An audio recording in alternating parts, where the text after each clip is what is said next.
जिन हिंदुओं की ये बात करते हैं और जिन हिंदुओं के कंधे पर रख के ये बंदूक चलाते हैं, उन हिंदुओं को लूटने और ठगने का काम तो इस बहरूपी ने किया है। सबसे पहले आप मुझे ये बताइए, राम के नाम पर वोट मांगा, राम मंदिर के नाम पर चंदा बटोरा, और आज उस राम मंदिर से ही पानी टपक रहा है।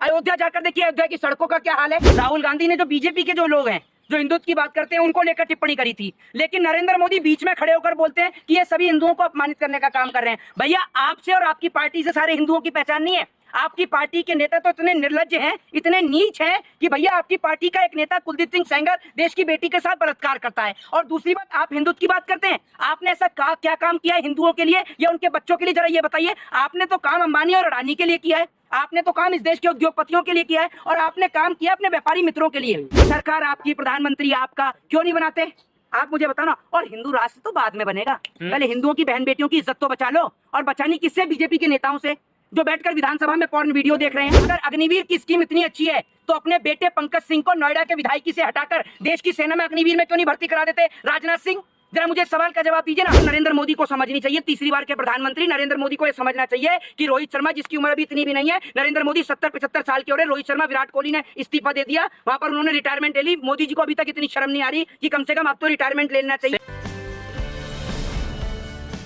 मोहित शर्मा, जिस तरीके से पार्लियामेंट में आज राहुल गांधी ने जो है शिव जी की तस्वीर दिखाई, उसका भी विरोध हो रहा है, कैसे देख रहे हैं?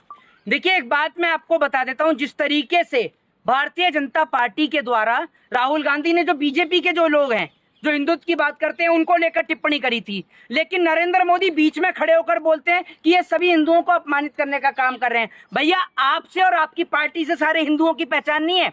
आपकी पार्टी के नेता तो इतने निर्लज्ज हैं, इतने नीच हैं कि भैया आपकी पार्टी का एक नेता कुलदीप सिंह सेंगर देश की बेटी के साथ बलात्कार करता है। और दूसरी बात, आप हिंदुत्व की बात करते हैं। आपने ऐसा क्या काम किया है हिंदुओं के लिए या उनके बच्चों के लिए, जरा ये बताइए। आपने तो काम अंबानी और अडानी के लिए किया है, आपने तो काम इस देश के उद्योगपतियों के लिए किया है, और आपने काम किया अपने व्यापारी मित्रों के लिए, आपने काम किया बीजेपी के नेताओं के बच्चों के लिए। और आज भी बेचारा गरीब हिंदू मोदी के 5 किलो राशन के ऊपर जिंदा है, क्योंकि उनके बच्चों को ना तो ये रोजगार देने का काम कर रहे, ना उनके बच्चों को पढ़ाने और लिखाने का काम कर रहे। और उसके बाद जब अग्निवीर के ऊपर बात होती है तो राजनाथ सिंह खड़े हो जाते हैं बीच में बोलने के लिए। मैं राजनाथ सिंह से पूछना चाहता हूं कि भैया, एक एमपी जो है, मेंबर ऑफ पार्लियामेंट जो है राज्यसभा का, उसका कार्यकाल भी 6 साल का होता है, ठीक है। और आपने देश के जो सैनिक है उनको 4 साल का, और एक लोकसभा का भी कार्यकाल जो है वो 5 साल का होता है, लेकिन आपने इस देश के सैनिकों का कार्यकाल 4 साल का कर दिया। और अगर अग्निवीर की स्कीम इतनी अच्छी है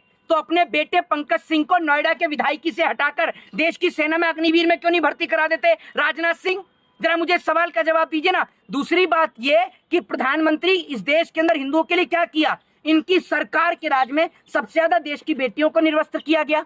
मणिपुर के अंदर आपने देखा कि बेटियों के साथ क्या हुआ। जिस तरीके से प्रज्वला रमन्ना, जिसकी कई वीडियो भी सामने आई, लेकिन उसको भी लेकर प्रधानमंत्री ने कोई टिप्पणी नहीं करी। और प्रधानमंत्री कौन से और कैसे हिंदुओं के लिए बात करते हैं, जरा ये तो मुझे बताइए। जब हिंदुओं की बेटी के साथ बलात्कार होता है तब तो प्रधानमंत्री के मुंह से एक आवाज नहीं निकलती, जब उनको निर्वस्त्र किया जाता है तब प्रधानमंत्री के मुंह से एक आवाज नहीं निकलती। तो प्रधानमंत्री मुझे ये बताइए ना पहले कि कौन से हिंदुओं की बात कर रहे हैं, और प्रधानमंत्री ने या बीजेपी ने हिंदुओं के लिए ऐसा किया भी क्या, जरा ये बताइए जी। लेकिन एक तरफ राहुल गांधी ने जो तस्वीर दिखाई उसके बाद ये कहा जा रहा है कि हिंदू विरोधी हैं। नहीं, एक बात आप मुझे बताइए, राहुल गांधी जी ने तो जो है गुरु नानक देव जी की भी तस्वीर दिखाई, राहुल गांधी ने जो है वो आपका महादेव की भी तस्वीर दिखाई, और राहुल गांधी ने जो है क्या कहते हैं इस्लाम धर्म की भी तस्वीर दिखाई, कुरान की बात करी। हाँ, और राहुल गांधी ने तो क्या कहते हैं आपका जो है ईसाई धर्म की भी तस्वीर दिखाई। उन्होंने तो हिंदू, मुस्लिम, सिख, ईसाई सभी धर्म की फोटो को दिखाया।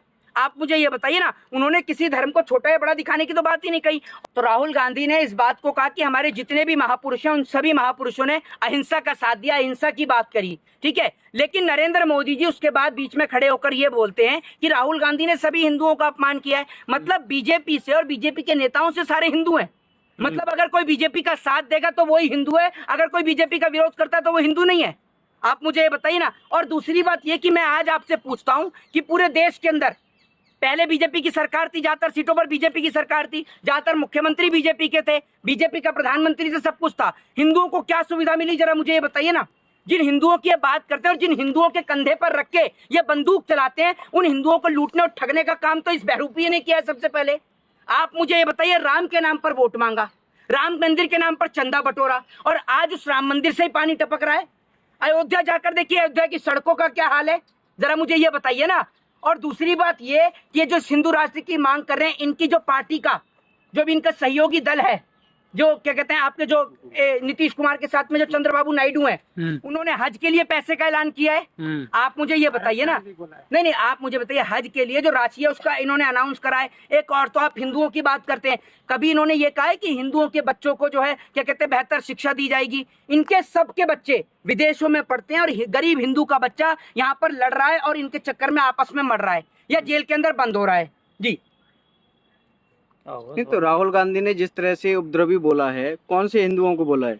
उन्होंने उपद्रवी बोलने का काम उनको किया है जो इस देश के अंदर धर्म के नाम पर दंगे करते हैं, लड़ाई और झगड़ा करते हैं। आप मुझे बताइए ना, उन्होंने बोला बीजेपी के नेताओं को, तो सिर्फ बीजेपी जी सिर्फ हिंदू करते हैं, सिर्फ हिंदू करते नहीं, हैं। उन्होंने बीजेपी के बोला है। बीजेपी के अंदर तो मुसलमान भी हैं, बीजेपी के अंदर मोदी जी ने कहा है कि हिंदुओं का इस तरह से बोलना गलत है। नहीं, हिंदुओं को नहीं बोला उन्होंने। पहले तो उन्होंने महापुरुषों की बात करी, महापुरुष उन्होंने कहा कि हमारे जितने भी तमाम हिंदू महापुरुष हैं, उन्होंने यही बोला कि उन्होंने सदैव अहिंसा का साथ दिया। ये बताइए ना, लेकिन वो मोदी जी उस बात को समझ नहीं पाए, और मोदी जी समझेंगे कहाँ?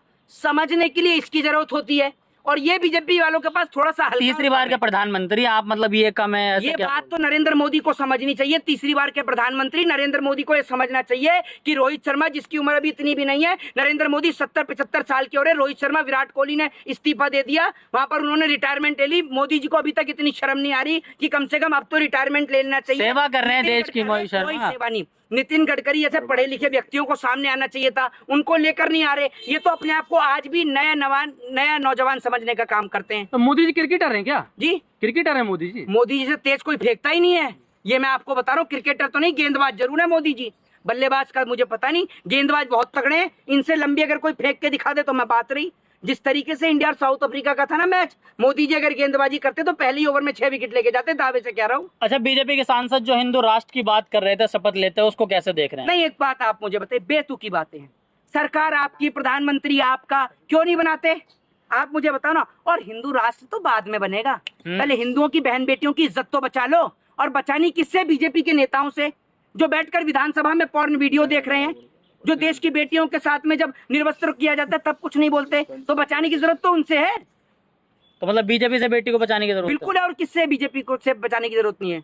आप मुझे बताइए। और वो तो शुक्र है कि ये स्मृति ईरानी जैसी महिला हारी है, तो देश की बेटियां थोड़ी सुरक्षित हुई हैं, क्योंकि ये कभी महिलाओं के लिए आवाज ही नहीं उठाती तो थी। कंगना रनौत तो जीती है ना? है कंगना रनौत तो जीती है। कंगना रनावत तो 2014 में आजादी दिला रही है देश को, तो अगर किसी बेटी के साथ गलत हो गया वो तो वैसे भी नहीं बोलेंगी। ये लोगों के पास बोलने के लिए चाहिए ज्ञान की जरूरत। ये पढ़े लिखे हैं नहीं, अगर पढ़े लिखे होते तो ये थोड़ी बोलते कि 2014 में देश को आजादी मिली है। ये सब के सब चोर चोर मौसेरे भाई हैं, एक जैसी टीम के लोग हैं, एक जैसे सदस्य हैं।